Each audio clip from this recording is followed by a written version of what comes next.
Hi, everybody. Aloha. Welcome to live Q&A here at Trauma Recovery University. This is where we come every single week, and this is a YouTube channel for the adult survivors of complex trauma, adult survivors of childhood abuse, all different forms of childhood abuse. So if that is you and you have survived some sort of childhood trauma, childhood abuse, then you are in the right place. This is a friendly trigger warning. This topic, all of our topics here on this channel discuss maltreatment and abuse and how to heal from that as adults. So we are all adults here wanting to heal, wanting to get past the debilitating after effects of our abuse. And we are here to support one another. And if that is you, I'm so happy that you're here. So this is a friendly trigger warning, and this is not crisis care. So if you happen to be in crisis, I would love for you to reach out to our friends over at RAINN. That's the Rape, Abuse, Incest National Network. And that's at RAINN.org. If you happen to be located in the UK, you can reach out to Samaritans at Samaritans.org. And I'm so happy that you all have chosen to spend some time with us tonight. We're going to be discussing the topic of benevolent neglect, also known as benign neglect. And it's something that a lot of survivors have a lot of trouble with. It's difficult to process. It takes a really long time to heal. And often when we realize that there were some enablers in our lives during our abuse, it's difficult for us to sort of put the pieces together and figure out, is this person an innocent person in my abuse scenario, or is this someone who was on the fringe and also sort of in it and knew what was going on the entire time, but chose to look the other way because it was more convenient, because they didn't want to make waves or upset anyone, and they wanted to remain in the good graces of the abuser. And oftentimes that is the case. And I want to really quickly point out at the very beginning of this video that you all are not alone. If you were abused as a child, chances are you were believing or made to believe, or you've spent a lot of your lifetime, your later childhood years and your early adult years thinking, why am I not over this by now? It wasn't that bad. There are so many people in other countries that are enduring torture and being killed every single day. So what is my problem? Like, I need to just hurry up and get past this and be done with it already. And plus, my family all says that I should just hurry up and forgive and move on. And what's my problem? And it can't be that bad because I'm married or I have children, or it couldn't have been that bad because I have a job, or, your abuse couldn't have been that bad. You're doing pretty well for yourself now. And I've had some clients, private clients, tell me they were told by most of their loved ones and even their pastoral counselors, you've gone on to make quite a life for yourself. Look at you. You completed college. You got your undergraduate degree. You received your MBA. You're going into a doctorate program. You're highly functioning. You're doing better than the majority of the population of the world, let alone the United States. So why don't you just get off of your whole trip that you're on and stop blaming or stop playing the victim and stop, garnering sympathy and quit throwing yourself a pity party. And, you should just be grateful for the life you have, because your life was so much better than a lot of people I know. And so, sometimes if these are the messages that we are given by people that we know, like, and trust, then we end up very, very confused. So really quickly, I just want to address some of these things before I go into the teaching portion of this. And of course, this is live Q&A, so I will be answering a lot of your questions live. And I'll do my very best, like I always do, to answer all of your questions. And if there's a question that I cannot answer, then I will gladly find the answer for you or refer you to someone. Ooh, also super quick, could someone let all of my peeps over on Periscope and Facebook know really quickly that I'm not recording live on Periscope and Facebook, even though I normally do? As you guys know, I've just got done relocating, just got done moving, and I'm kind of still in the process of that. And I have company arriving this week, and we're having a memorial service for my dad. So we're scattering my dad's ashes, and that's kind of a lot going on, you know? So like we were talking about in previous episodes, like, you know, life stuff happens, and life stuff and alive people stuff plus dead people stuff equals really, really hard stuff. So there are a lot of emotions that go on when you're grieving the loss of a loved one. And especially if there was some sort of part in your abuse history and you're doing your best to heal from your abuse history. So if that is you, and you are normally over on Periscope or normally on Facebook, I just want to apologize for, you know, normally I would be broadcasting on all three at the same time, and I look forward to getting back into that groove, because I do feel like we raise awareness so much more effectively, and we reach so many more survivors with a message of hope and healing. And I'm just not able right now to broadcast on Periscope and Facebook, and also here on YouTube and Roku TV. So thank you for any of you that could possibly post a message over there, or just let them know that I'll be back to the normally scheduled programming as soon as I possibly can. But as we were saying just a moment ago, there are a lot of these really confusing messages that are given to us by very somewhat well-meaning adults or loved ones, and they are simply communicating their version of reality. I think it's important that we all understand that someone's version of reality isn't always our version of reality. And a lot of times people who are enablers are also sort of like under the spell of the abuser. And what I mean by that is, you know, sometimes people enable abuse in familial situations, family of origin situations, and it's just all they know. They deep down know that they should be doing something, and they should be saying something, and they should be helping if they possibly can help. But it's in direct conflict with what they've been told, or what has been communicated to them through their family of origin or their familial situation and the patterns that they're used to. So what I'm describing to you right now, this is kind of, I guess, like you guys, a lot of you follow Richard Grannon, the Spartan Life Coach. Like, he would call this a little bit more like brown belt or black belt. And I know that this conversation it is deceptively deep. This conversation seems like it's like a, well, yeah, no duh, Athena. And it looks like it's just going to be sort of a benign conversation, pun intended. But it's actually really a deep conversation that needs to be had and needs to be processed if we are to fully heal. And I want to really also mention that this particular video might not even apply to you.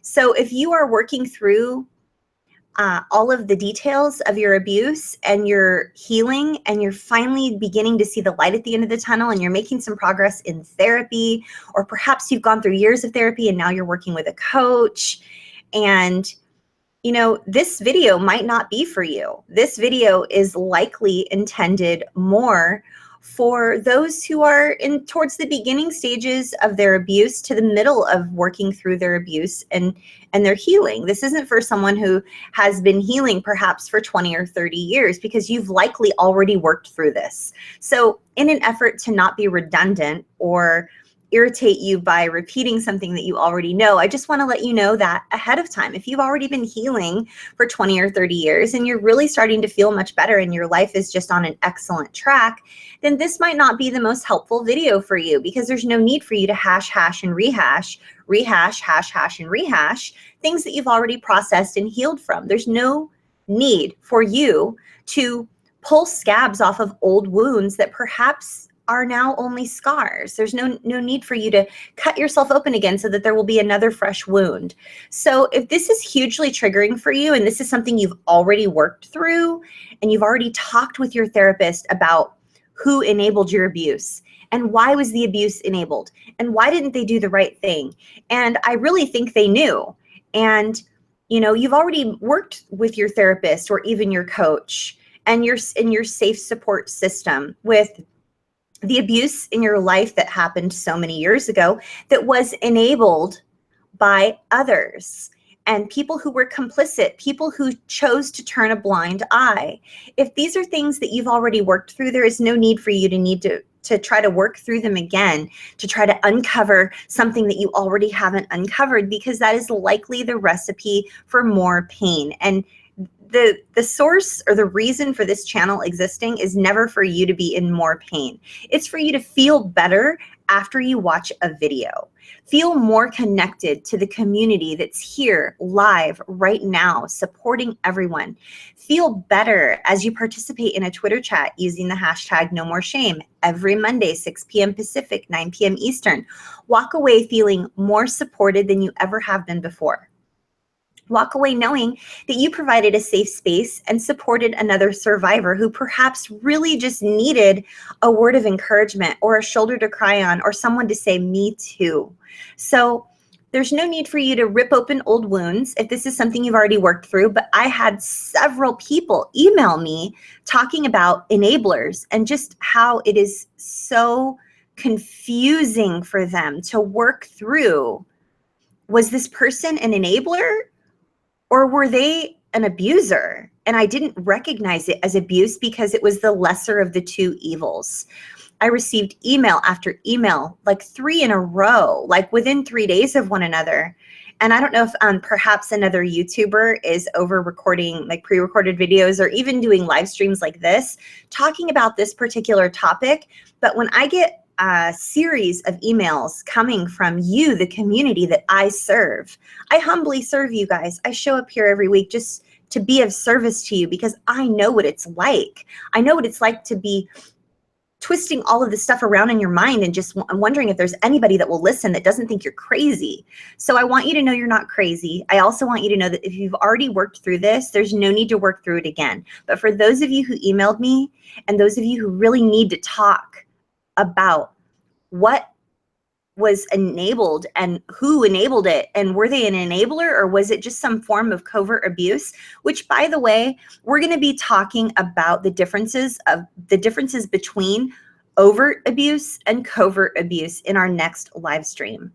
And the reason I don't say next week is because I'll have company next week and I'm not 100% sure what the schedule is going to be and if I'm going to be here next week or not.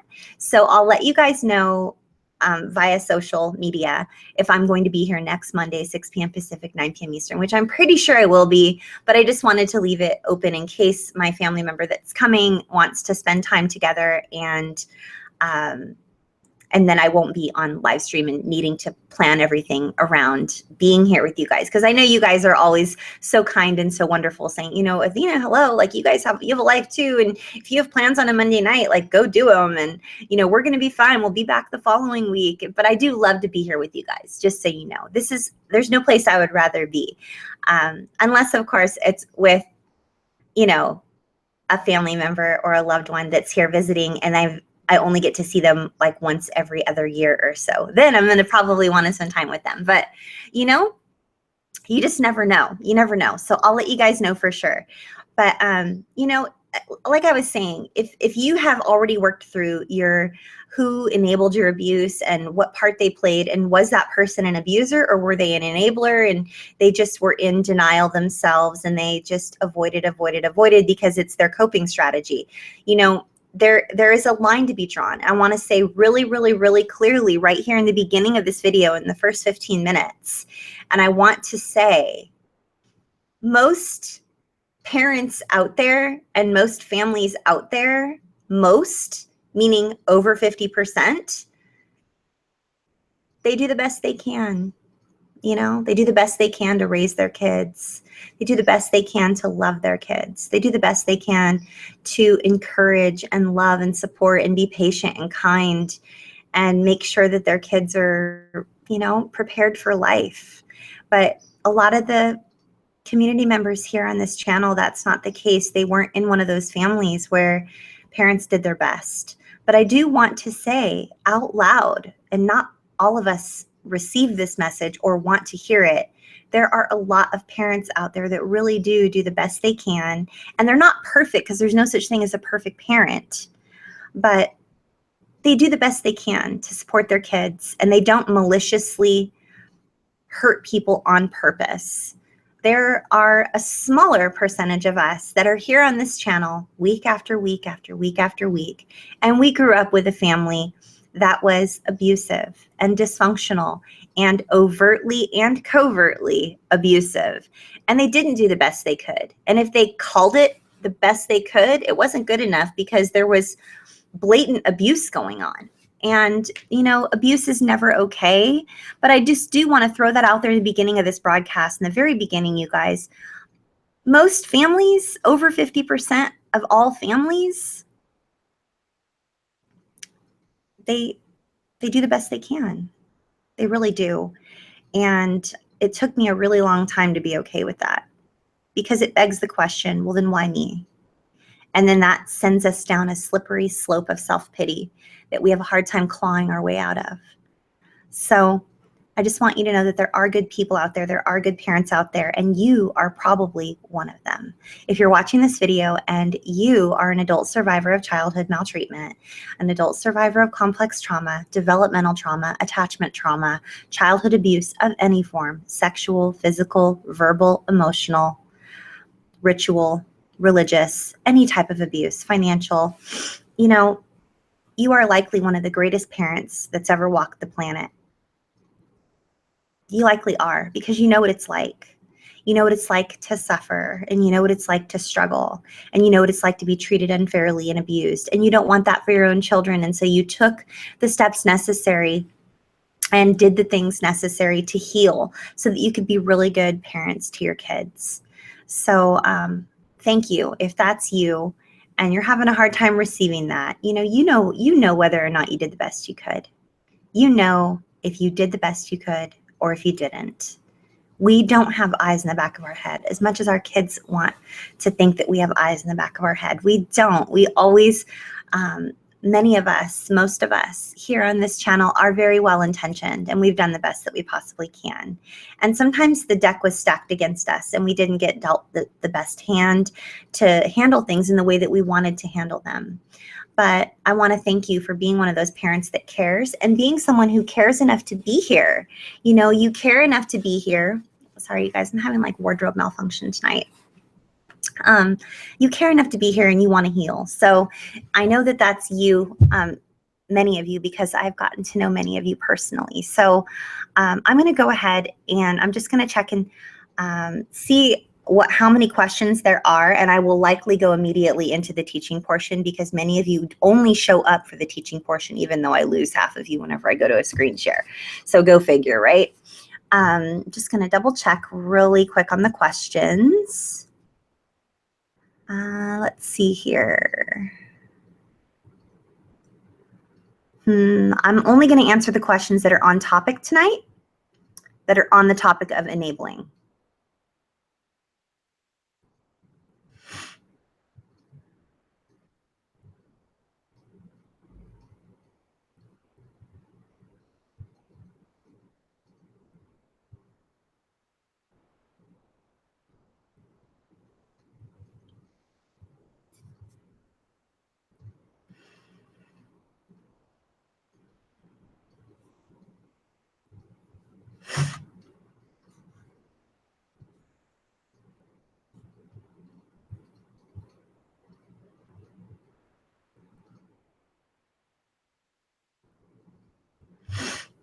Oh my goodness, you guys. You guys have some great questions. I am just heartbroken. I am just heartbroken over this topic.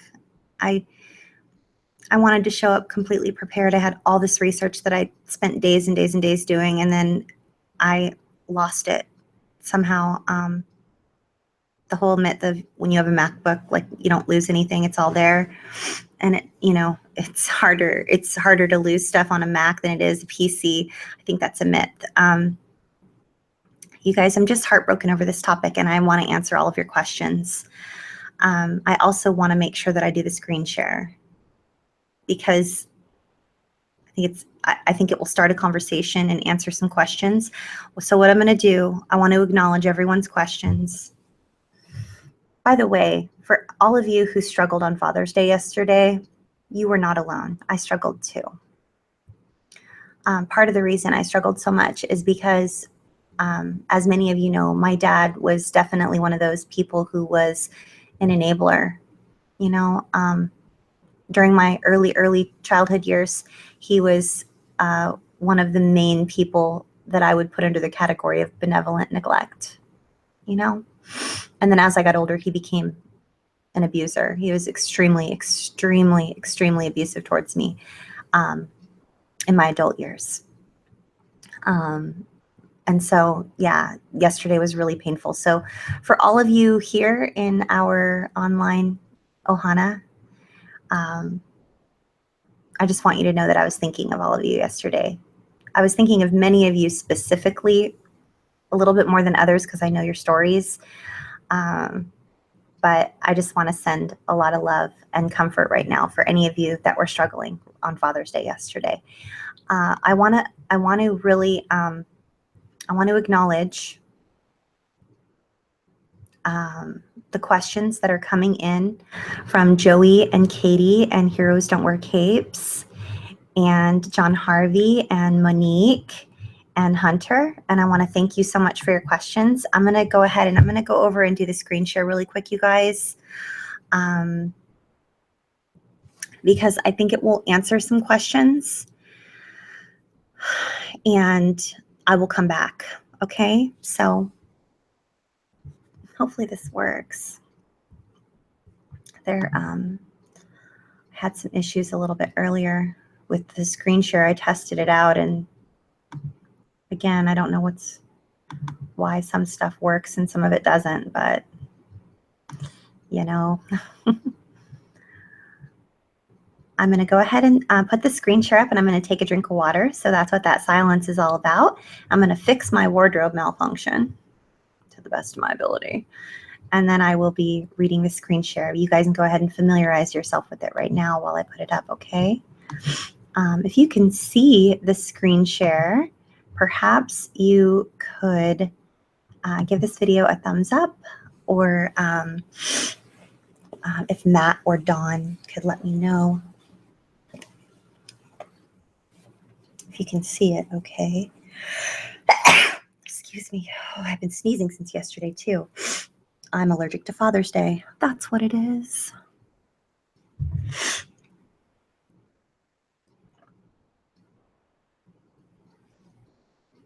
Okay. Thanks for your patience while I get some water, you guys. Okay. So tonight we're talking about benevolent neglect and enabling behaviors.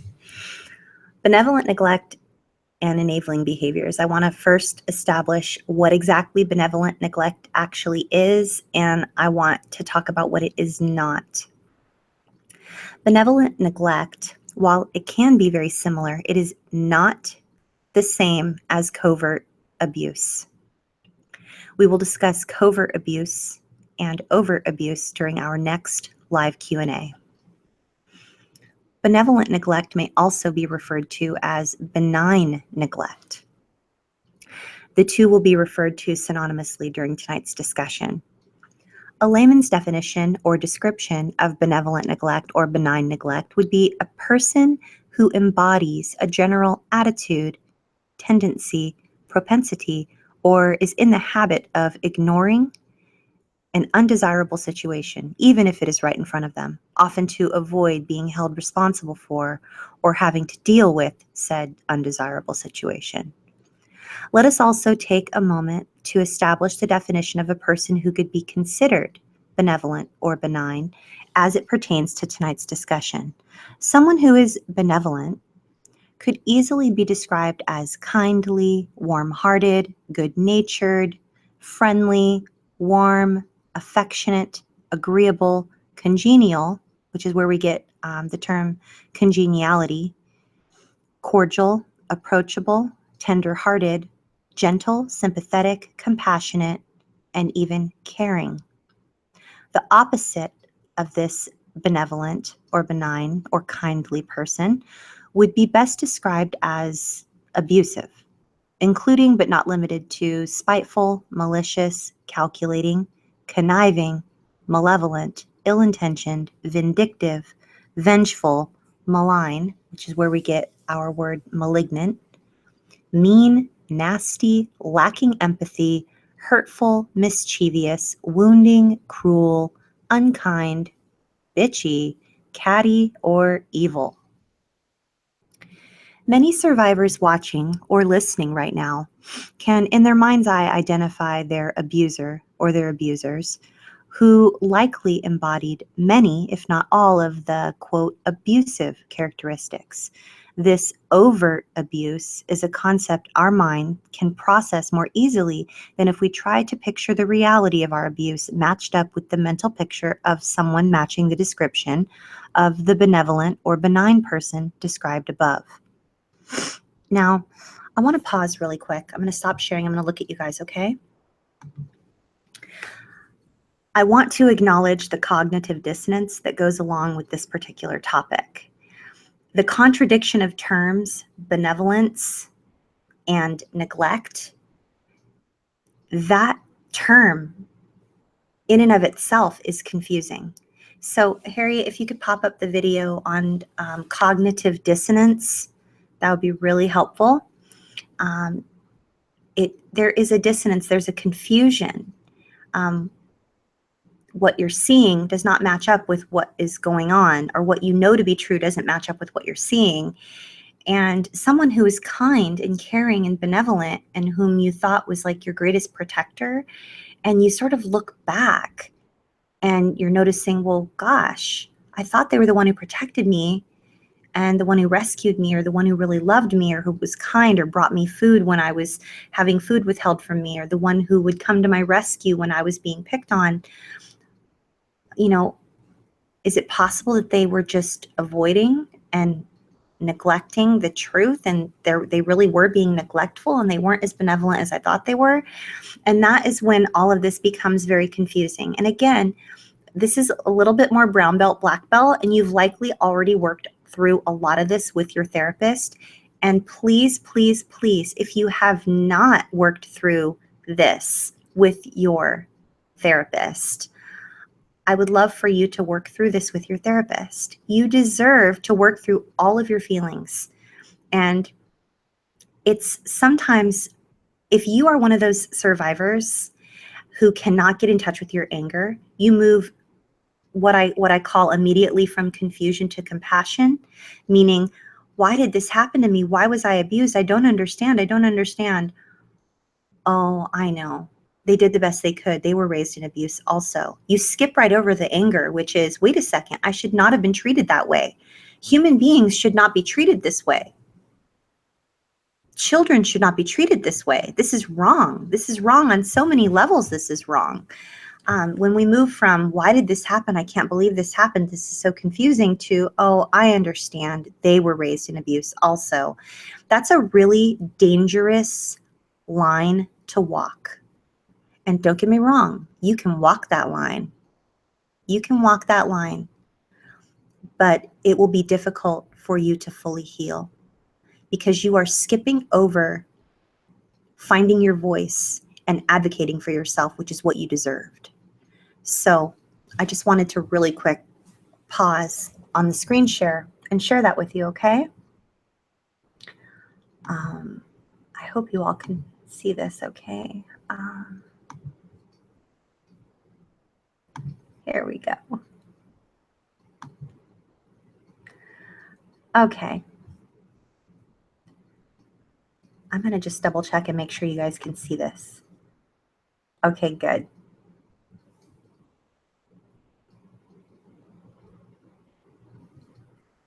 Okay, I'm glad. Okay, can you guys see it again? I hope you can. Okay, so the modus operandi of the person who is the benevolent, neglectful person, and I guess I should be a little bit more clear. Modus operandi just means like their way of operating, like the habit in which they operate. This is not someone who does this once and they just didn't know. It was a one-time event. This is someone who has a habit of recognizing something going on, and then they avoid, and then they're just silent about it. Avoid, they're silent. They avoid the truth, and then they just deny they knew anything about it. So this is particularly unnerving if the person is a family member or a close loved one. So we often have no idea abuse is even taking place because it's all we know. Like, especially if your abuse happened as a child, we often don't have any idea that abuse is really abuse because it's really all you know. And add to that the fact that we have loved ones who seem to have no problem with what's going on, and then we're even more confused. Again, remember we talked about the cognitive dissonance. So please note, it is very common for us. Oh, this is a big one, you guys. I'm right here. Please don't miss this. For many of you, especially if you're just starting your healing journey, please don't miss this. It is very common for us to not realize we have been abused until much later on in life. This is especially true if our abuse took place from ages 0 to 8. For women, the most common age to begin processing memories is in early to mid-30s, while the most common age for men to begin recalling memories of abuse is during their early to mid-40s. So once we begin recalling memories of abuse, it is natural for us to begin questioning how it all happened or went down. If so-and-so or so-and-so was present in the home or at school or at dance lessons or sports practice or church youth group, etc., like, how did that even go down if so-and-so was there? Like, if my aunt was always at my dance lessons and she was in the other room while my dance instructor was abusing me, how could she not have known? I went to dance lessons every week for 4 years. So then that would cause you to go, wait a second, let me just put these pieces together here. It is possible that my aunt knew that I was being abused by my dance instructor. And that can be very, very, very, very painful. So moving down here, for those of us who experienced this, facing the reality of our abuse, in addition to accepting the possibility that someone we knew and loved actually turned a blind eye to our abuse instead of upsetting the apple cart or making waves, it may have been due to their level of guilt or that they sat back while another family member besides us was being abused, and they're grappling with the reality of not speaking up before. So they're like reasoning like, well, I didn't speak up for so-and-so, so how am I supposed to speak up now? Because I feel really bad, that I didn't speak up for them. So perhaps they're trying to rationalize the behavior and pull apart exactly why all of it is happening. Any way you look at it, it's not an easy thing to grasp or to work through. So what this means for those of us who experienced this is we must do the hard work to recover. Perhaps up until this point, we could shove this painful reality off into the corner of our mind, only letting it affect us in minimal ways. Or we have not up until this point seen the ways we numb our pain, such as addictions or as relating to our abuse. We don't even notice that the things that we're doing relate to our abuse or the enabling of our loved ones. Sometimes we have seen other survivors working through recovery and we've witnessed their pain and we witnessed their struggle on this topic, and we could not find the words. We may have wanted to avoid this for ourselves. We may have not wanted to sit in therapy and tell others about our abuse and the enabling, for fear that we would be minimized or denied even further. We may have not wanted to open the door to all of this ugly, heartbreaking knowledge. It would be so much easier, we think, to believe our abuse and the enabling of our abuse simply did not happen in the first place. The truth is, if we do not accept the full reality of our abuse and the enabling of our abuse, we cannot participate fully in our recovery. We can only dance around the edges because moving fully into it and standing in the center is utterly terrifying to us. To heal, we must step fully into the circle of reality. The upside to this is the sooner we fully step into our pain, the sooner we will be able to make our way back out of it, healthy and living a life we love. To facilitate your acceptance of the reality of the enabling of your abuse, we're going to do that in the following ways, okay? But I'm going to stop screen sharing for a minute, and I just want to look at you guys, okay? Listen, I want you to know that I know how hard this is. And hey, I even gained more people. It's weird how sometimes I lose all of you guys when I go to a screen share. It makes me wonder if they're working. But I just want you to know that I am with you on this. I'm with you. I know how hard this is and how painful it is and how crazy making it feels. And it's a scrambling feeling in our minds, right? Like we're trying to make sense of it all. Like, how could anybody turn a blind eye? How could anybody look the other way? How could anybody just neglect to do the right thing? And then we suppose that we're in a similar situation and we're like, well, we spoke up and we stood up for this person, and I would never allow somebody to be abused just so I wouldn't upset somebody. But we really can't put ourselves in anybody else's situation unless we've been that person and we've been like in their shoes really. So I want you to know that even if this situation and this topic is really, really painful for you and it's difficult to process, I want you to know that you're not alone and that this is something that took me a lot of years to even be okay with. And I'm still not completely okay with it all. I mean, there'll like sometimes come a time when I'm sitting there and I'm thinking, you know what? I'm really feeling like I'm not wobbly right now in my recovery journey. I'm feeling really super solid in how far I've come in my healing journey, and I'm feeling really, really good. And then boom, out of nowhere, I'll remember someone and I'll be like, whatever happened to that person? And how did they not know? How could they have not known? They were there. They saw this, or they heard that, or I told them this. And we can feel defeated all over again if we allow ourselves to go there. So I just want you to know that you're not alone if that's how you're feeling. And I've felt that way also. But what I am doing right now is I am allowing these opportunities that come up for me to look a little bit deeper. I'm allowing those opportunities to propel me forward, and I'm holding them. I'm holding them sacred. And I'm taking the moment that I've been given to look closely and say, you know what? I think they did know what was going on. They saw it. Maybe they were manipulated by my abusers. Maybe they weren't. But they allowed it to happen. They didn't do anything. They didn't stop it. And then I allow myself to sit with it for a few minutes and the pain that it's causing me. And then I think for a moment how angry I am that anyone has survived the things that I've survived, and how anyone has been treated the way I was treated, and how unjust it is that these types of horrific events happen in our world. And then I release my need to change the past. Why? Because I can't. I can't change the past. I didn't say I forgive, I call that person up and I get in touch with them and I stay close to them and I email back and forth with them and we text and I let them pop by my house whenever they want to. No, I sit with the pain.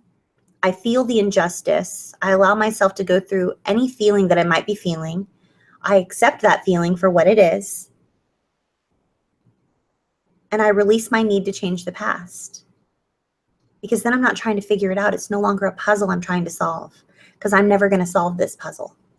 I'm never going to solve this puzzle of why I was abused and why people let it happen. That's painful.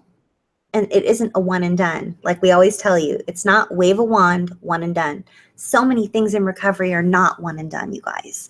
So many things in recovery are things that have to happen over and over and over and over again, like a whole bunch of different times. And then once we work through them, it hurts a little bit less each time. So that's just what I do. I don't want you guys to think that that's what you need to do. I'm going to go back to the screen share and we're going to talk about how we can heal from this, because I want you to feel better as you walk away from this video, okay?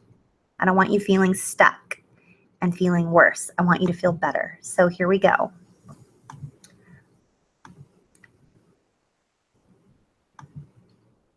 Okay. So to facilitate your full acceptance of the reality of the enabling of your abuse, number one, we're going to seek validation from other survivors, other people you know who have been through something similar to what you've been through.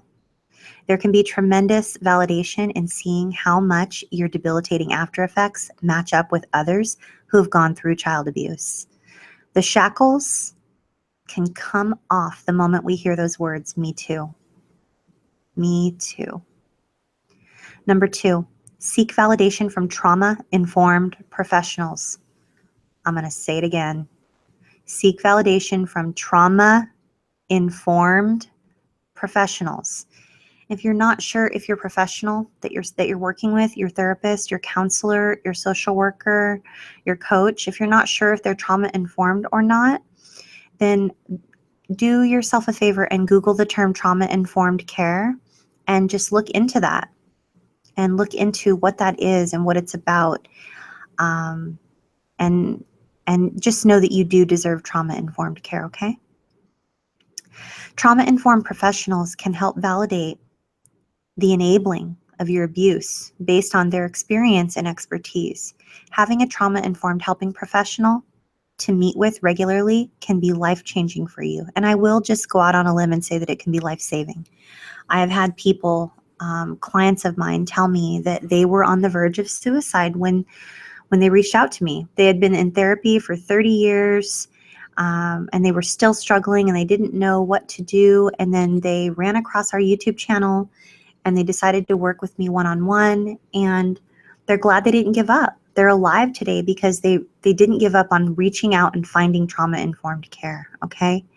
So that can be really life-changing for you, especially if the person that you're working with who is trauma-informed has a lot of experience in working through other cases where people have been abused as children and there was some neglect involved, some enabling involved. There's usually always an enabler or multiple enablers when abuse is present. Abuse does not happen in a vacuum.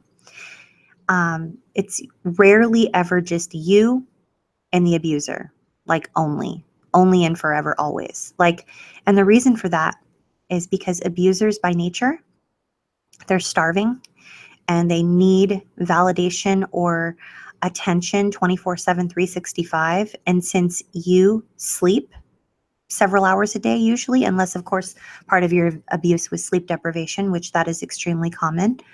But they know that when you're sleeping, they need some form of food to feed their hunger to exploit others. They are starving. If we're talking about narcissistic abuse, this is commonly referred to as narcissistic supply. So rarely is it only you and one abuser.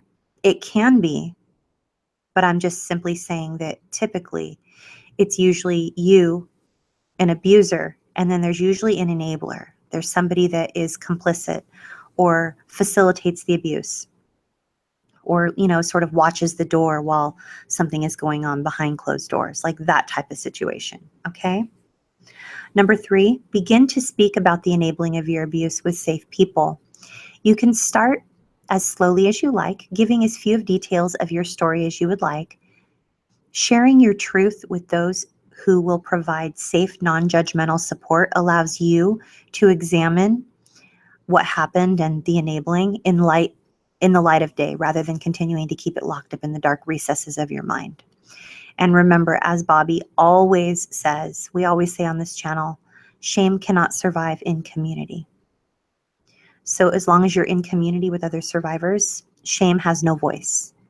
Shame gets drowned out. That's why these videos and the live chat that goes along with them and the Twitter chat using the hashtag #NoMoreShame at 6 p.m. every Monday, that's why and sex abuse chat every Tuesday, same time, 6 p.m. Pacific.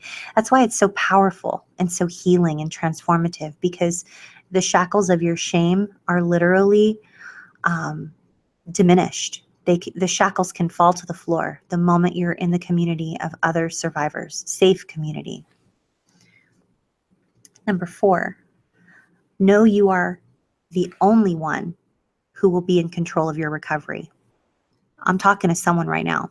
Someone out there is trying to seek approval and validation from people who are abusive. Someone listening right now out there is having someone who's trying to be in control of their recovery journey, or they find out you're recovering and they question you. What do you think you're doing? Who are you talking to? What are these videos you're watching? Who is that? What's going on? Yeah, whoever is listening to that, yeah, this is for you, okay? There are so many of you that email me week after week after week after week, letting me know that your abusers and your enablers can't stand it that you're watching these videos. They can't stand it that you're plugged into safe groups. They're angry. You've had to create new Facebook accounts, and you've had to sneak the videos when you're going to the bathroom, but you're not giving up. So I need you to know right now, you are the only one who is in control of your recovery. You have the right to say that that's not okay. You can maintain relationships with your family if you choose to. That's only your choice. You're the only one that can make that choice. There's no hard and fast rule that says once you find out who your abusers were and who your enablers were, that you need to cut everybody off at the knees. You know, some people can't go no contact. Some people can't go low contact. Some people just don't have it in them. It just doesn't feel right to them, okay? You can move as slowly as you wish. You and only you get to determine which methods of help you will receive. Only you, okay? Number 5, know that your recovery may not be the same as someone else's. Again, I'm here sharing on this YouTube channel and on this Roku TV channel from a lived experience perspective. So everyone's journey is unique, and someone else's specific struggles might not be something which you will face. Comparing your recovery process to someone else's is rarely helpful and oftentimes very damaging. So please do your best to not compare yourselves with others. It is just human nature. We constantly think that we are in a race. We are in a race. People are like this. They just are. We don't want anybody passing us on the freeway. We don't want anybody getting ahead of us in line. We don't want, if we're standing in a buffet line for someone, they think that they can step in front of us because their friends are right in front of us. It's like, hey, you can go to the back of the line like everybody else. You know, we constantly face this. And in our recovery journey, it can be the same way, you guys. Okay? So please do your best not to compare your recovery journey to somebody else's, because there's no two people on this entire planet who have healed the same way, even if their abuse was the same. Okay? And lastly, join in safe community with other survivors. You deserve to receive acceptance, support, and encouragement. And if you're here tonight live, that's what you're doing. You're joining in safe community. So when you finally receive this support, you will begin to heal and recover from your trauma at an exponential rate. Joining in these discussions is hugely powerful and transformative, you guys. I can't say that enough. There is strength in numbers. Choosing to be in safe community with others who have lived your pain will help you to feel stronger and less ashamed. So we have free, organized, virtual, safe support communities where you can practice new skills, become adept at creating healthy habits, and learn how to get plugged into a free online safe support group for survivors. And it says click here, but you can just go over the About section of our YouTube channel, okay? YouTube.com/Trauma Recovery University TV, and just click on the About section. It'll walk you through step by step how to get plugged in. There is about a month-long waiting list right now. Please, please, please be patient. It takes about a month to get plugged in. And we vet everybody personally. We ask questions. We make sure that there are no predators that get into our groups. And if somehow they slip past us, we delete them immediately and they're never welcome back. So we do our very best to make sure that it's a safe space for you, a safe space for everyone to heal in. There's no perfect, environment where we live in a bubble and, everything's perfect. But I know that Bobby and myself, and then Matt and Hazel and other moderators, we do our absolute best to make sure that you guys are able to heal in safe community, free from predators, and able to process your pain. So I hope that was helpful for you guys and that it answered some of your questions. I'm going to go ahead and begin answering all of your questions. I'm going to begin reading them now. So thank you for all of your questions, you guys. And I will answer questions for the next 30 minutes only. I'll do the very best I can. If I don't get to it, it's not because I don't love you and that you don't matter. It's just because I'm doing the very best I can to be respectful of your time. So, okay. Here we go. So Joey says, how do we know when someone is a safe person? I have known someone for almost 3 years and she betrayed my trust. I have forgiven her, but I am being very cautious right now. Am I right for forgiving her and trusting her again? This is an excellent question, Joey. Thank you.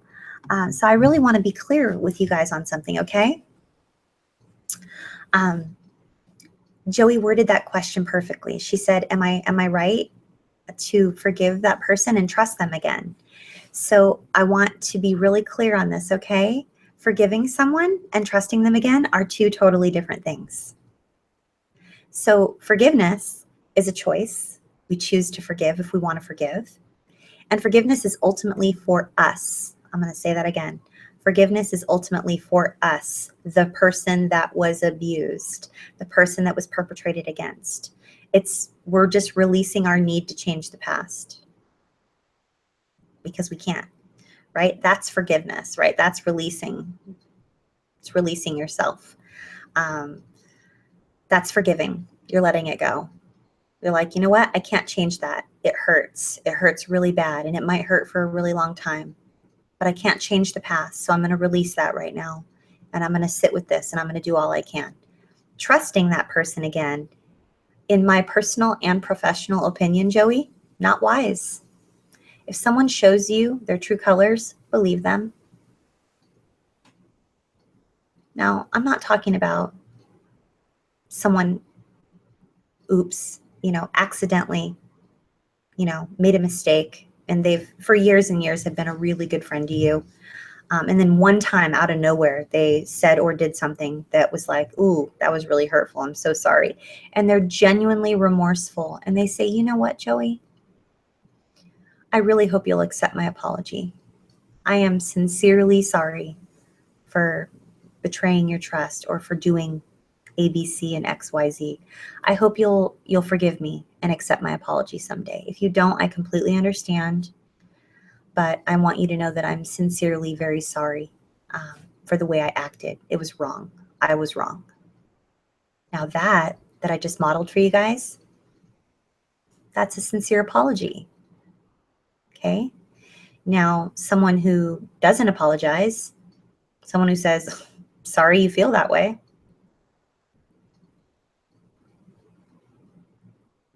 like, that's not an apology. And that's not someone I would trust ever again.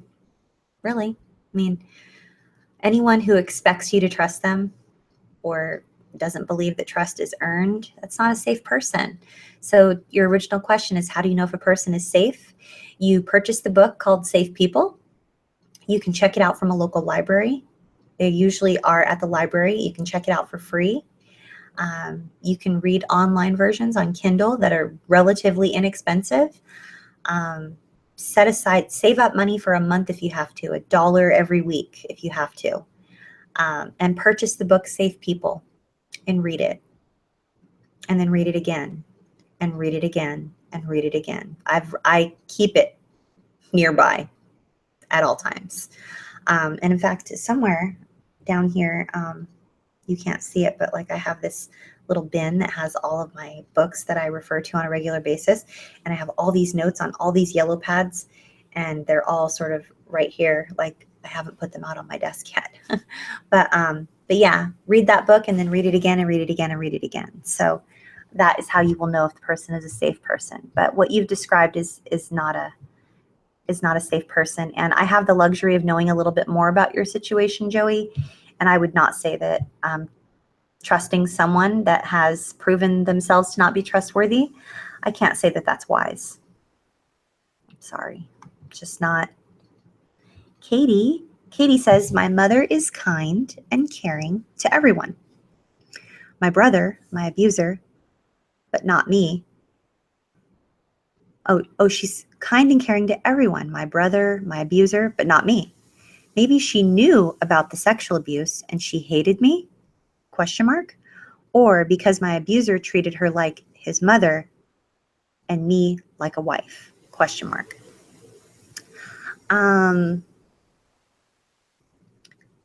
Having the very limited information that I have, a mother who is caring and kind to other people and not to us, and we have an inkling or a gut feeling that she may have hated us, that having the limited amount of information I have, I would say that mother figure is toxic and likely not well. And I don't think that it has anything to do with you, Katie. If it does, it has very little to do with you. And it has everything to do with this woman that is a mother or your mother, and she's kind to everybody but you. What happens with mothers who are abusive and toxic, excuse me while I get a drink of water, you guys.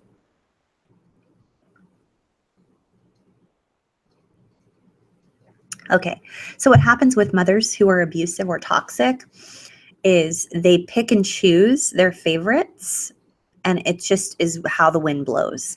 Whoever serves them in the moment and that meets a need of theirs in the moment is who they choose to be nice to.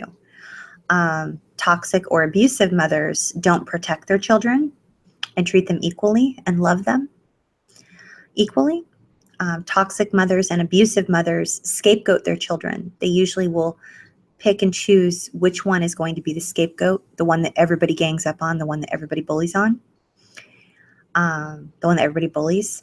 And then that could change depending on the moment, especially if the ones who are usually the bullies aren't home from school yet, or they're on a trip, they're gone, they're not available. So all of a sudden, the scapegoated child, who's now starving for love and approval of any kind, will fall prey to the abusive or toxic mother because they think it's their turn to finally be on the same team with their mother. And it's the most heartbreaking thing, I believe, that happens in this community, is when someone is betrayed by a loved one.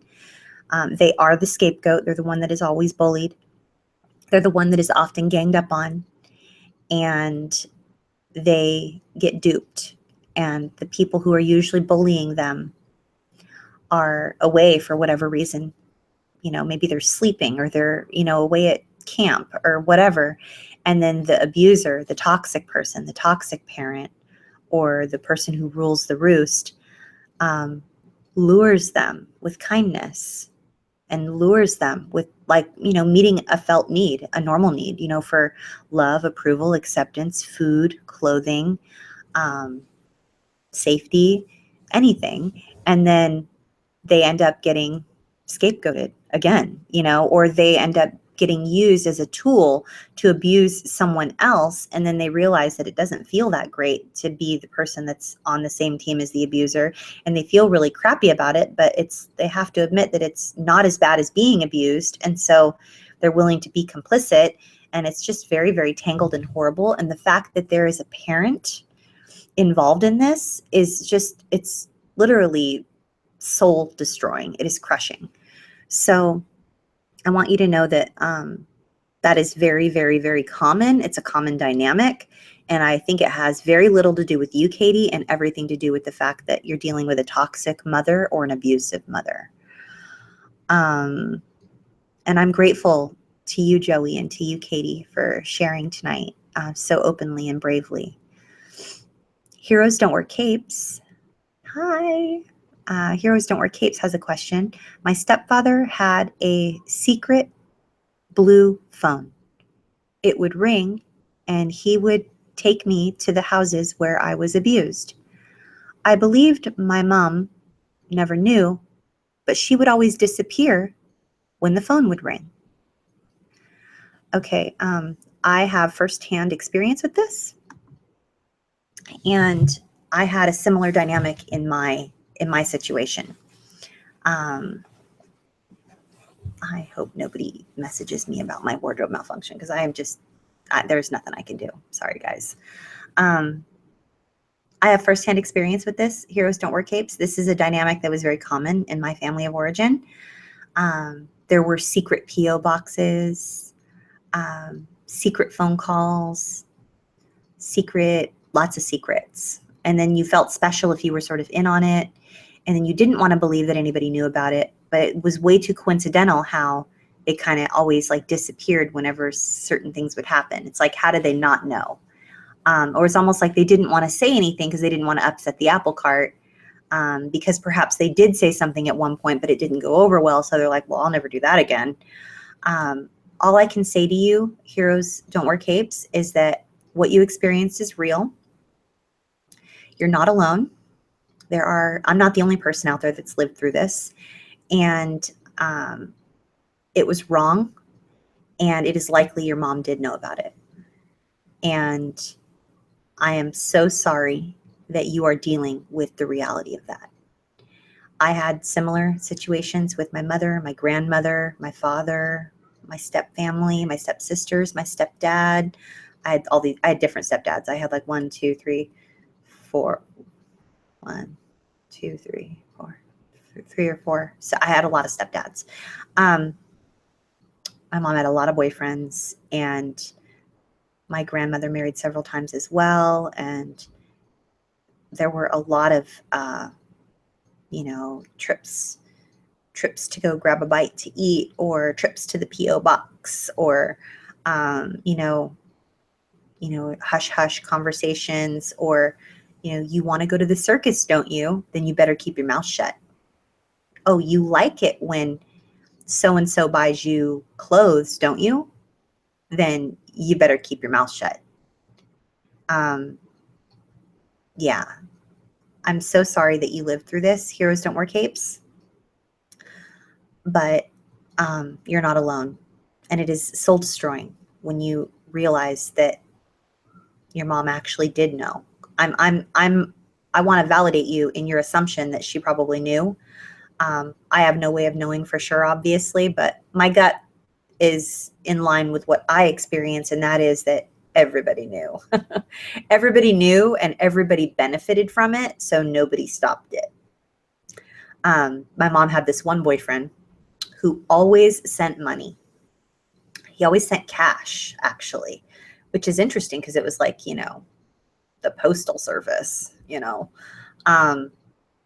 I would always get an envelope. And whenever I would get an envelope, I would be like so excited because I knew like I was going to have actual like money to go like buy food or buy clothing, right? But my envelope was always already opened. Isn't that interesting? I was never there when the envelopes came in the PO box. Those weren't the PO box runs I got invited on. I was always around after the run to the PO box that I was usually present for. They were never opened in front of me. They were always opened first and then handed to me. And there was always an envelope for my grandmother, always one for my mother, and then there was one for me.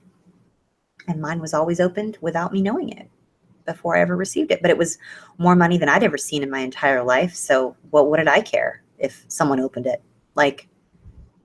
And one time I mentioned it, why do you guys keep opening my envelopes if they have my name on them? Oh, so you're saying you want nothing? Keep that attitude up and you'll get nothing. I don't have to give you the envelope. I chose to give it to you. You should be grateful. So yeah, you're not alone. You are definitely not alone in that. And that is just frustrating and painful. And I'm so, so, so, so sorry. Joey says, I think my mom knew about the abuse that I endured with my stepdad because because, I'm sorry, because before she sent me to his house, she was in a hurry to get rid of me. She even helped me pack, even though she knew I didn't want to go. I'm so sorry, Joey. I mean, it's likely that she knew, but I have no way of knowing if she knew. I don't know how to validate you in this other than if your gut tells you that she knew, then she probably knew. And, I want to say this too.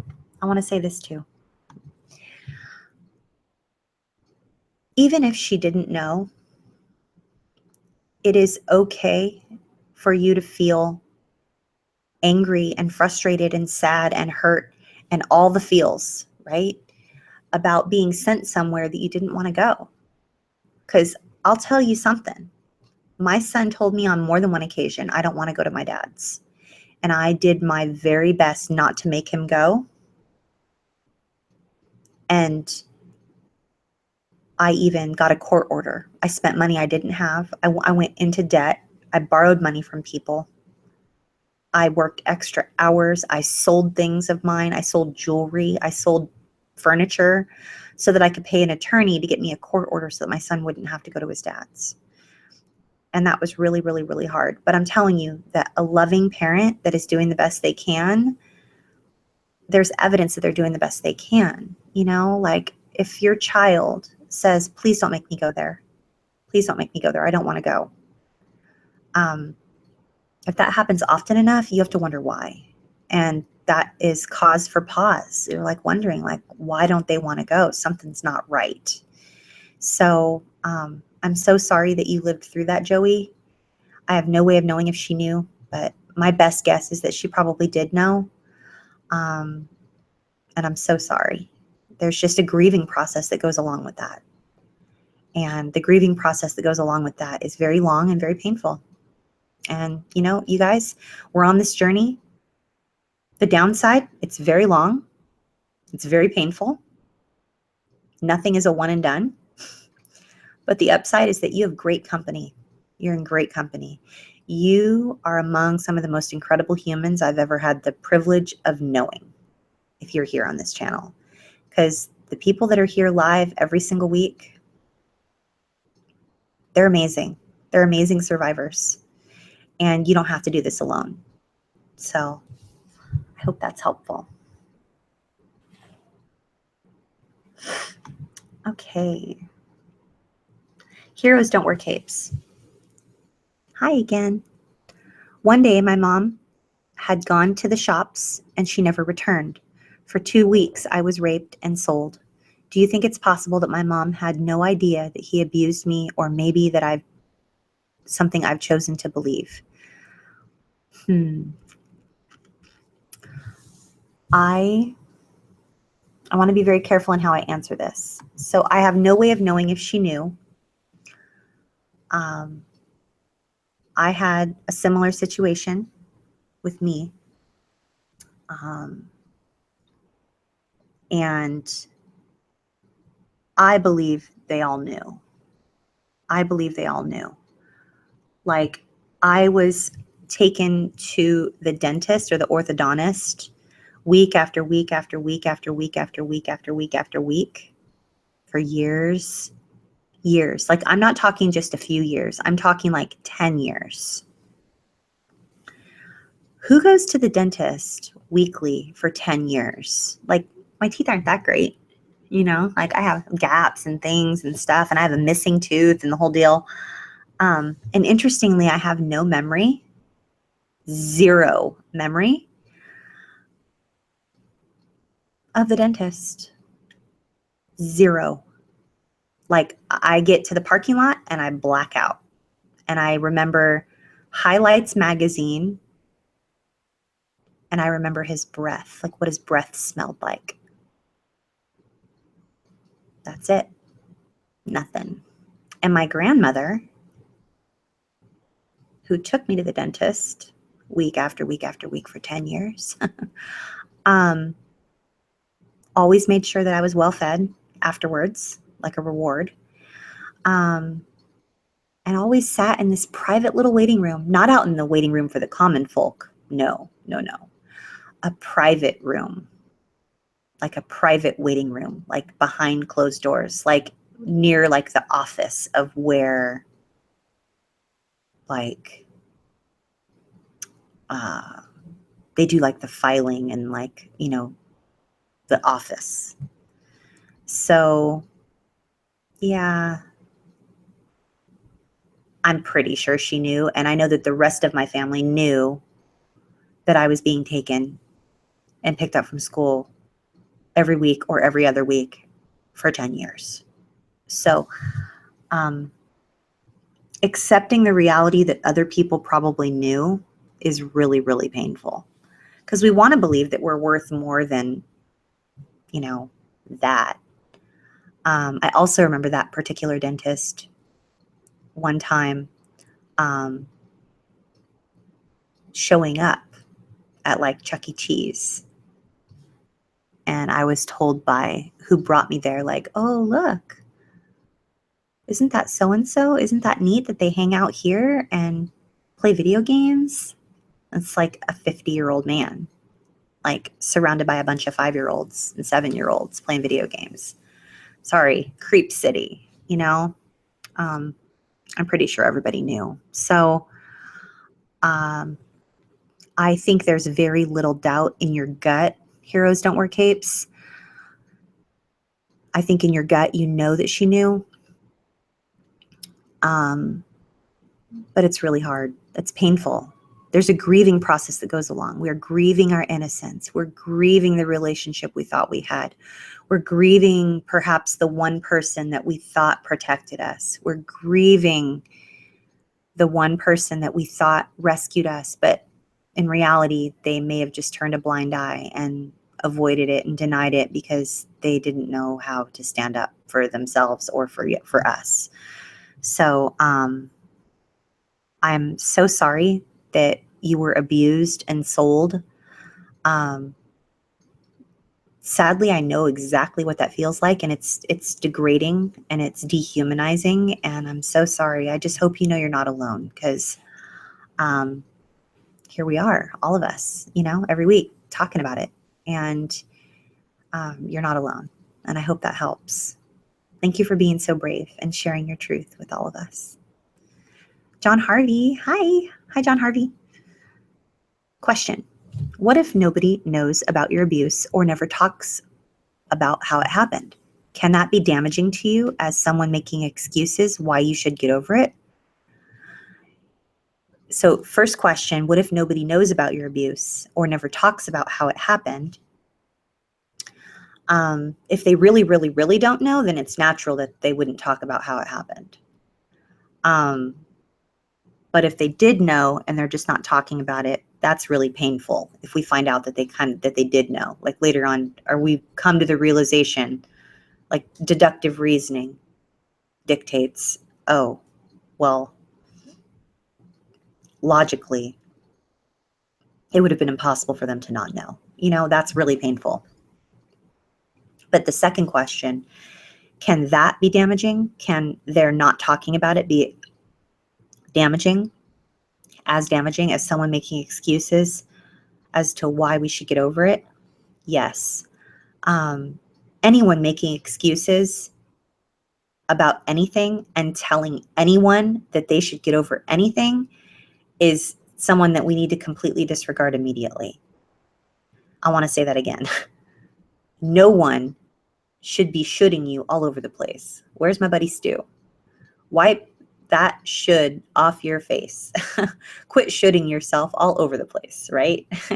We need to not allow other people to tell us that we should be getting over something, because they don't know what it's like to be us, and they don't know that we've been doing our very best to get over something and get past it and get through it and heal from it for the better part of our adult lives. And they're the last person in the whole world who should be telling us anything, especially if they knew or said they didn't know and they have no clue, or maybe they did have a clue but they didn't say something. And so yeah, it's a lonely, lonely, lonely spot to be in if you have nobody else who's ever been there. But John Harvey, I hope you know you're surrounded by people like us that love you and accept you. just as you are, and we appreciate you and we value you as the incredible human you are. You always ask excellent questions. You're so brave to share your truth. And I know I speak for many of us here tonight that are in groups with you. We're grateful. We're grateful that you're here. And I'm so sorry that you've been through what you've been through. All of you. I'm sorry that all of you have any reason to be on this YouTube channel. But you're not alone. Monique. Hi, Monique. Monique Russo says, my extended family knew about what happened to me. I tried to get them to help me, but they had excuses. Okay, I got to look at you all. Okay, so Monique, this is a truth that I have in fact lived. I have vivid memories of telling my dad how bad it was. I would cry and be like, Daddy, it's bad. Like, it's so bad. And I would tell him exactly what was going on. And I would beg him not to take me back. Please don't take me back there. Please don't take me back there. Please. These are the things that are happening. And the police are there all the time. And there are knives and other weapons and guns, and there's drugs and there's blood. And it's just, and I would describe what was going on. And he would comfort me in the moment. And he was my steady Eddie. He was always there to pick me up every Friday, right? And so I knew I could count on him. And I didn't want to damage that relationship that I had with him, because I didn't want to give up the opportunity to get away for just a few days every week, or just a day, 1 or 2 days every week. So when I would demand, how come you haven't done something about it? And I could see that it was upsetting him, I would immediately backpedal and say, I'm sorry, because I didn't want to blow my chances of getting out for just a minute, like just for a day or two, like to get away from the craziness. So it is so hard when we know that somebody knows. We know they know. And it can be so crazy making, Monique. We work it around in our minds. Like you, Monique, my extended family, like my dad's brothers and sisters and my mom's brothers and sisters, and even maybe my cousins, I believe they knew.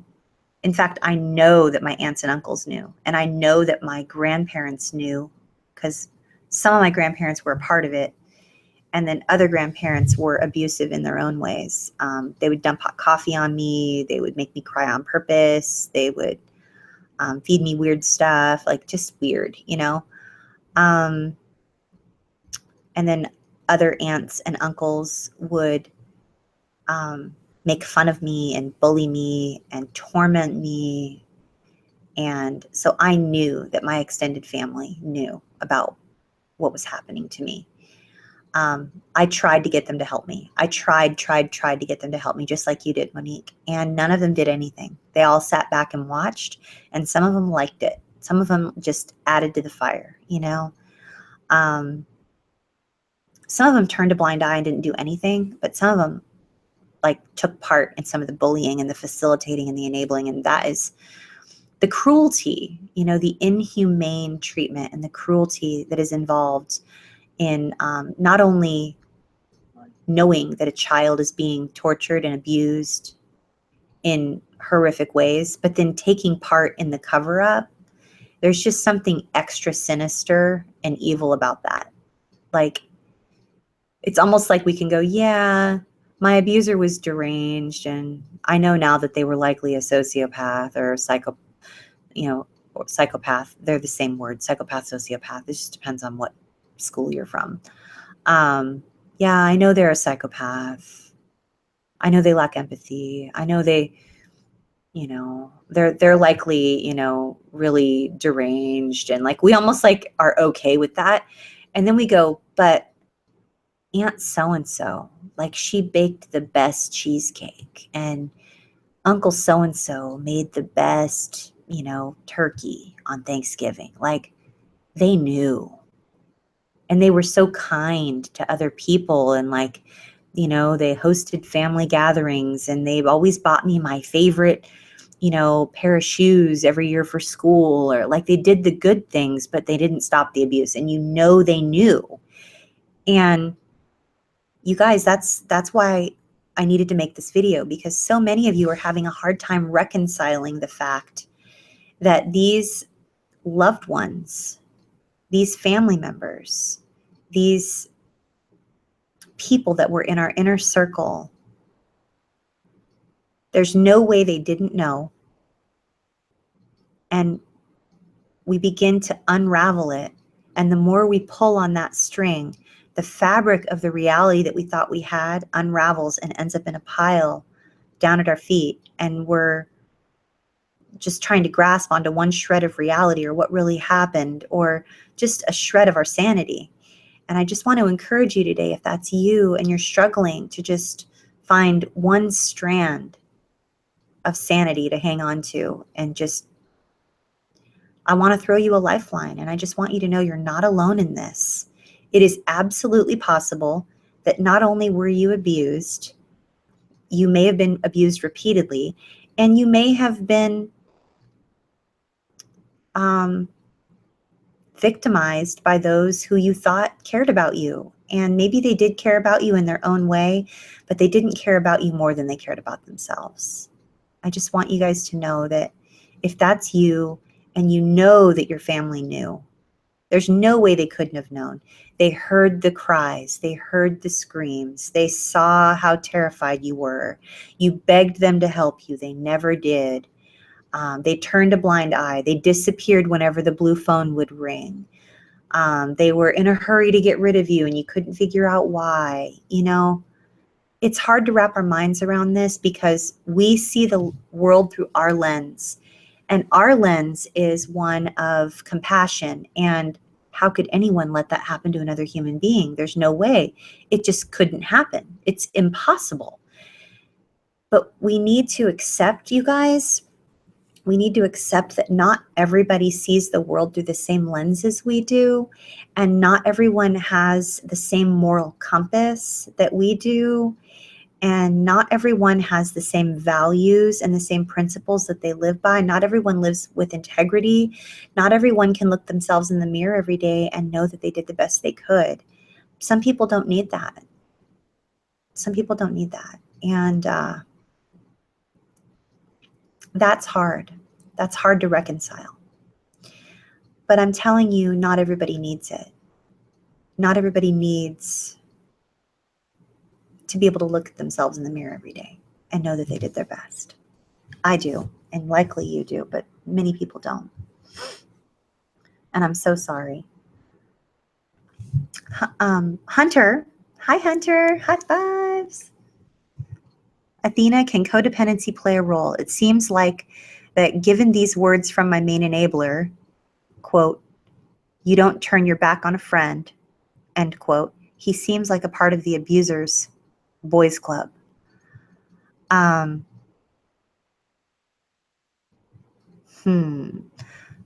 First question, codependence. Yes, codependence can play a role.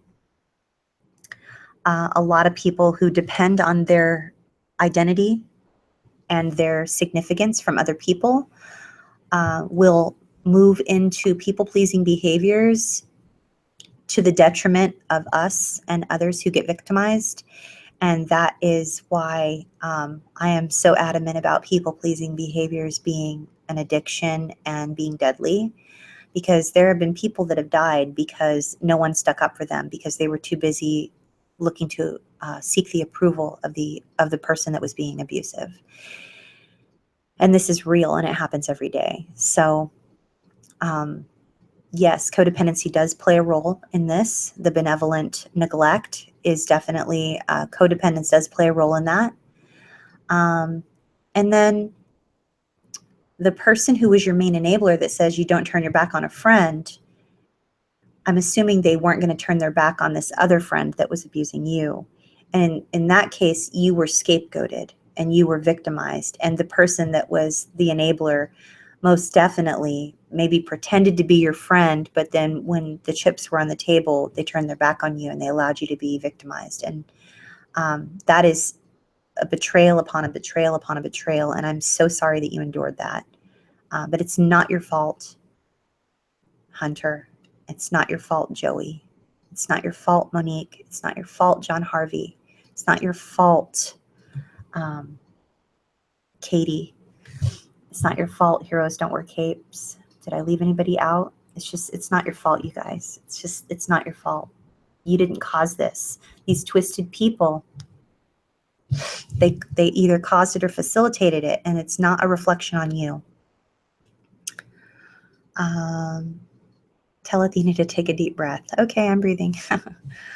Paul says, my mother was both benign and benevolent. She would rage, one time hitting me around the head with a mop, hurting my jaw. I believe she was good. Boy, did I get a surprise.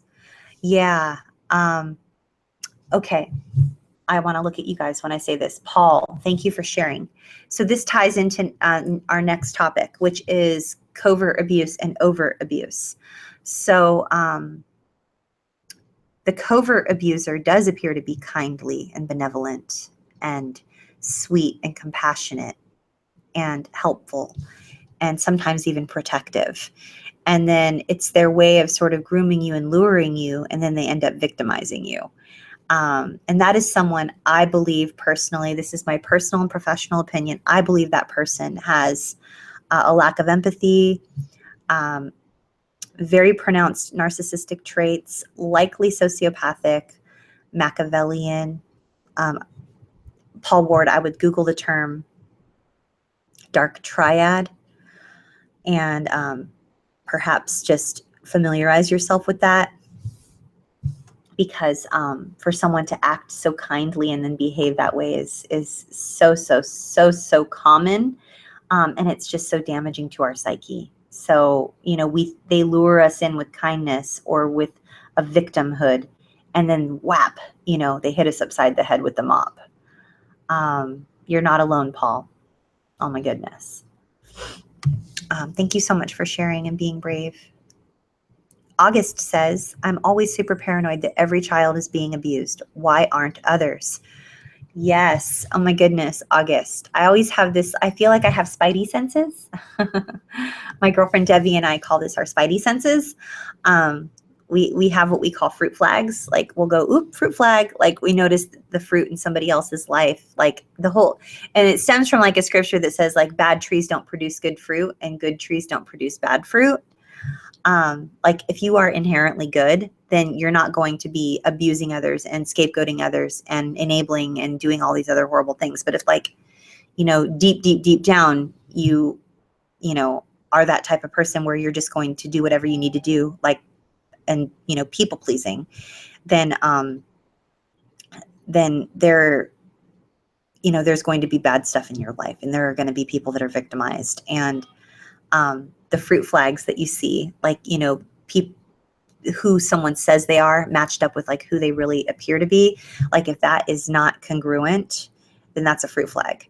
And then, you know, when you see something go down and someone's professing to be one way, but then another thing happens, it can be really, really, it'll cause you to pause and question, like, can that even be happening? And then, so we become very aware, August, of like these characteristics in other people and the warning signs. And the reason that we see the warning signs, August, and you say you're super paranoid, I would like to call you ultra aware or hyper aware or very focused. I don't think that you're paranoid at all. If someone is paranoid, like, then that would mean that they were worried for nothing. You know, that there was no reason for them to be worried, but they're worried. But I don't think that you're worried for nothing. I think you are concerned, and there is due cause for you to be concerned. It is valid for you to be concerned. So I hope that was helpful. And to answer the question of why aren't others more concerned about children being abused, I really think it's just ignorance. And you guys know what I say about ignorance. In this day and age that we live in, ignorance is a choice. There is a lot of benevolent neglect going on out there, people turning a blind eye. They choose not to look at it. It's easier for them to not say anything. And then when you call them on it, they claim the whole like, oh, I have to choose my battles. I have to pick my battles. And while there is truth in that, there is truth in we need to choose our battles. We need to pick our battles. When it is concerning the welfare of another human being, I believe that that is a battle worth fighting. So I don't know. Not everybody needs to look at themselves in the mirrors and know that they did everything they could that day, but you do, I do, many of us here on this channel do. And it is a shame that more people are not more concerned with the welfare of children. So I do think we're in a day and age where more people are concerned and more people are taking notice, and I think that's a good sign. But thank you, as always, for sharing, August. You always ask great questions. Hi, Derek. Derek Tuba, I'm so excited that you're here. Say hi to Heather for us.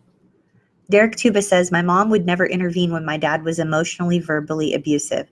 She suspected sexual abuse, but turned a blind eye. I am so sorry, Derek, that this is your truth. And I'm sorry, first of all, that your dad was emotionally abusive and verbally abusive. And I am very sorry that she suspected sexual abuse and turned a blind eye and did nothing. In my personal and professional opinion, that is as big of a crime as someone who actually perpetrated the abuse. I do not believe that enablers get off scot-free. I do believe there is a special kind of evil that goes on with enabling another human being to be perpetrated against and victimized. And I'm so sorry that you endured that. No one should be treated that way, Derek. And I hope you know that you're in good company here and that many of us have a very similar narrative to the one that you've shared. I know that my dad, I could flip this easily, Derek, and say my dad would never intervene when my mom was emotionally and verbally abusive toward me. He suspected sexual abuse but turned a blind eye.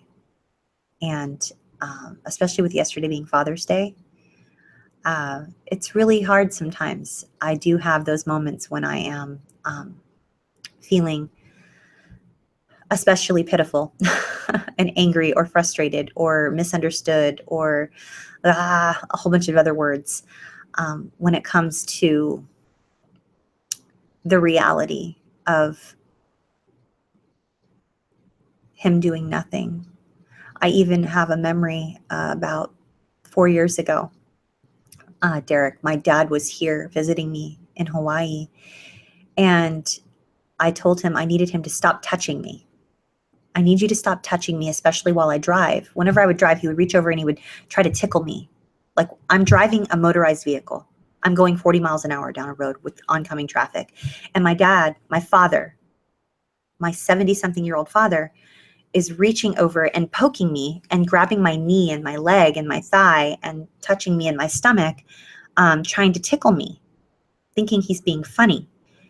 And I would ask him calmly at first, I need you to not do those things, please. I would even write him letters ahead of time before his visit and say, I need you to not make sure that you're not touching me or whatever. And finally, one day I picked him up from the airport. He got into the car. He huffed and he puffed and he complained about having to walk from the gate, et cetera, et cetera. He did his usual antics of complaining and talking about, complaining. He's on a tropical island, for free.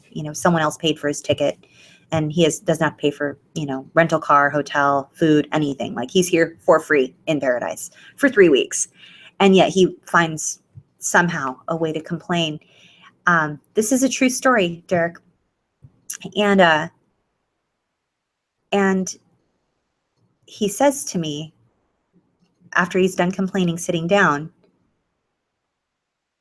I'm hungry. Where are we going to eat? And so I begin to pull away and I put the car back in park, and he like grabs the dash and he goes, what's going on?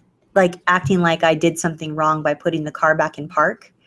And I said, I just want to get something out in the open really quick right now. Okay.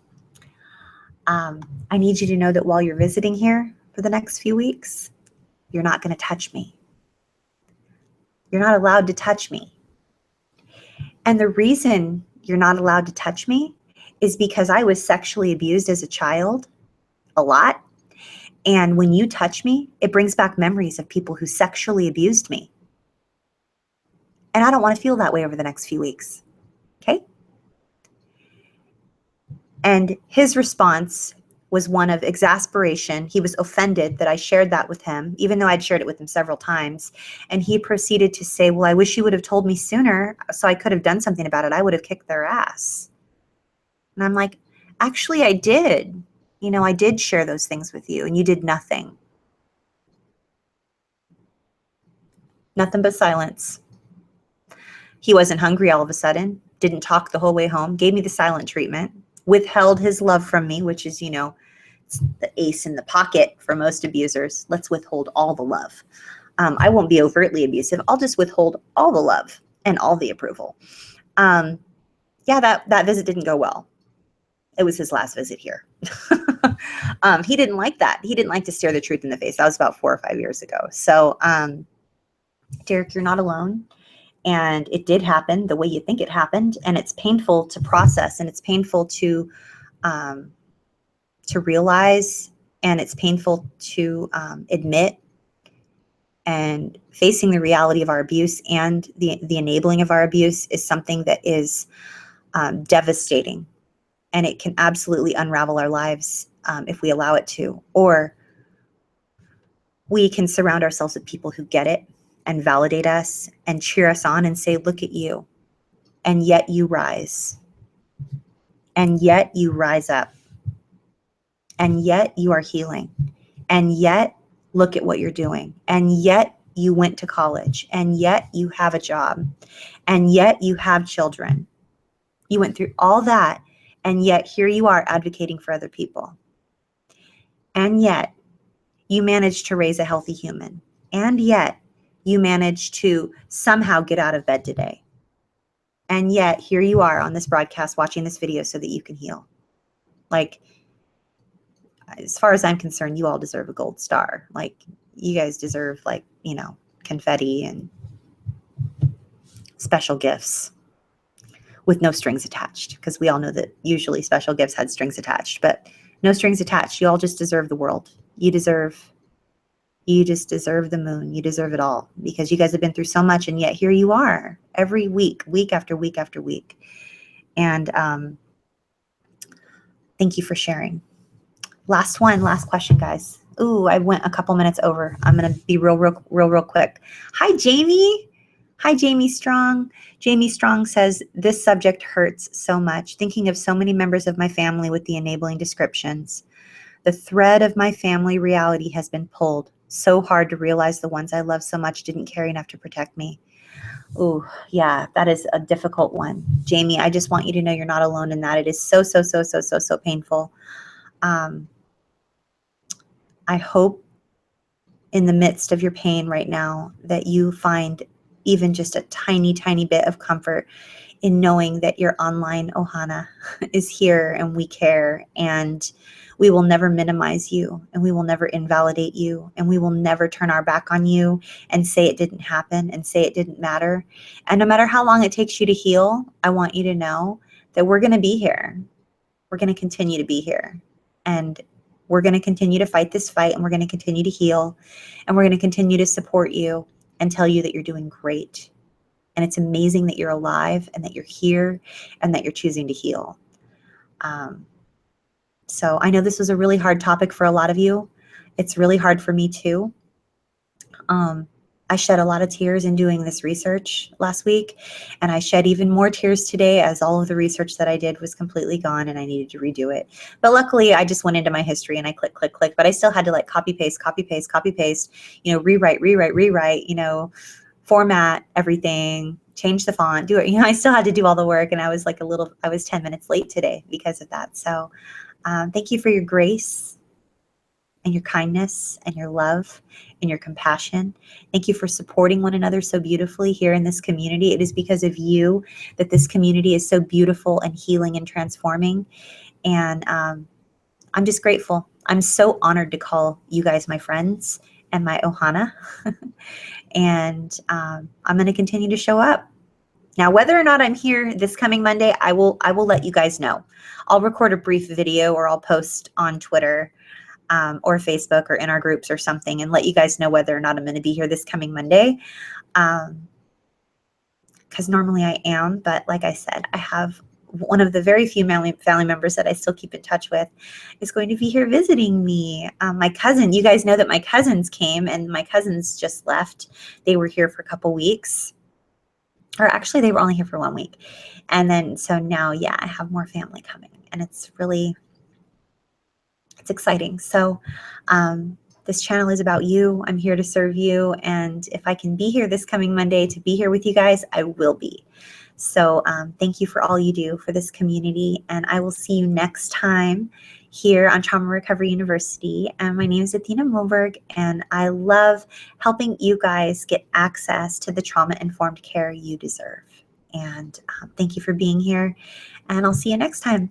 Mondays, 6 p.m. Pacific, 9 p.m. Eastern. Bye, everybody.